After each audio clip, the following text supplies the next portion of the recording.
बेटी के लिए भगवान किस घर को चुनते हैं। दोस्तों, आज भी हम ऐसे समाज में जी रहे हैं जो आज भी पुरुष प्रधान है। आज भी जब लड़की का जन्म होता है तो अधिकतर घरों में मायूसी छा जाती है। और मित्रों, यह और कुछ नहीं बल्कि हम मनुष्यों की अज्ञानता है।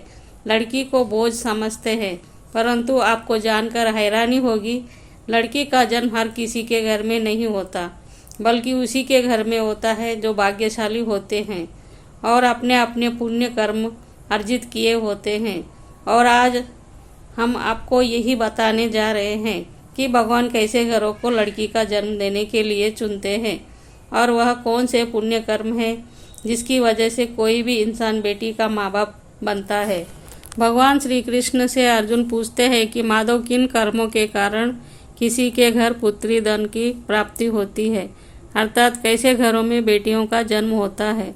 तब श्री कृष्ण अर्जुन से कहते हैं, अगर किसी के घर बेटे भाग्य से होते हैं तो बिटिया सौभाग्य से, और जो भी स्त्री या पुरुष अपने पूर्व जन्म में पुण्य कार्य अर्जित किए होते हैं उन्हें ही एक बेटी के माता पिता होने का सौभाग्य प्राप्त होता है।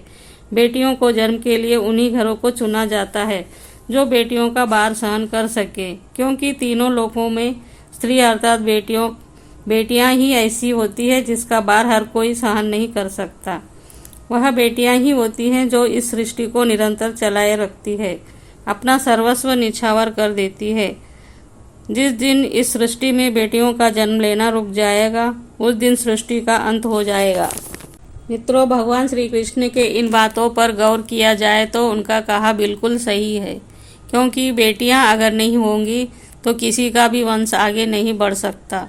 दोस्तों, आपने भी कई लोगों को कहते सुना होगा कि जिस घर में बेटी का जन्म होता है वह घर स्वर्ग के समान होता है, क्योंकि बेटा तो केवल एक कुल को रोशन करता है, बेटियां तो दो कुलों को रोशन करती है। माता पिता के घर वो बेटी के रूप में उत्तरदायित्व का निर्वहन करती है, तो ससुराल आकर वह एक बहू के रूप में सारे कर्तव्यों का पालन करती है। दोस्तों, आजकल आप सुनते ही हो, बेटियां बहू परिवार में किसी के मर जाने पर उसका वर्णन नहीं कर सकते, लेकिन यह बिल्कुल भी सही नहीं है, क्योंकि रामायण में बताया गया है कि प्रभु श्री राम के पिता राजा दशरथ की मृत्यु हो गई तो माता सीता अर्थात राजा दशरथ की बहू ने ही उनका पिंडदान किया था, जिससे उन्हें जन्म मरण के चक्र से मुक्ति मिल गई थी। इतना ही नहीं, हिंदू धर्म शास्त्रों में बताया गया है कि बेटियां भी अपने माता पिता के नाम का पिंडदान कर सकती है।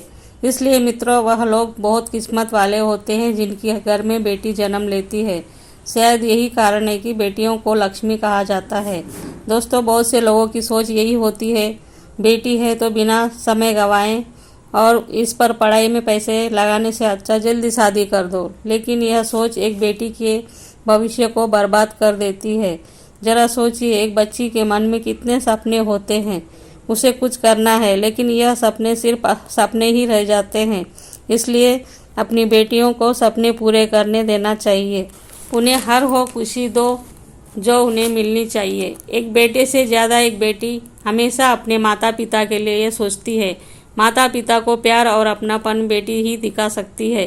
बेटी के जन्म को एक जश्न की तरह मनाना चाहिए। माता पिता को बेटी को हमेशा एहसास दिलाना चाहिए कि कितनी खास है आपके लिए बेटी।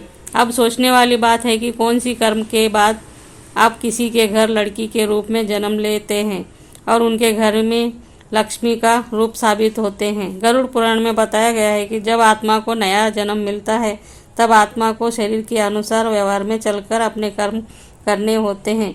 शरीर के जरिए कर्म करके एक आत्मा अपने जन्म के उद्देश्य को सार्थक भी बना सकती है और निरर्थक भी। वहीं गरुड़ पुराण में बताया गया है कि यदि कोई व्यक्ति मृत्यु के अंतिम क्षण में किसी स्त्री को याद करते हुए प्राण त्यागता है तो वह अगले जन्म स्त्री के रूप में जन्म लेता है। वहीं अगर वह अंतिम क्षण में परमेश्वर का नाम लेता है तो वह मुक्ति के मार्ग पर अग्रसर हो जाता है। अगर आपको मेरा वीडियो पसंद आया तो लाइक कीजिए, शेयर कीजिए, सब्सक्राइब कीजिए। धन्यवाद।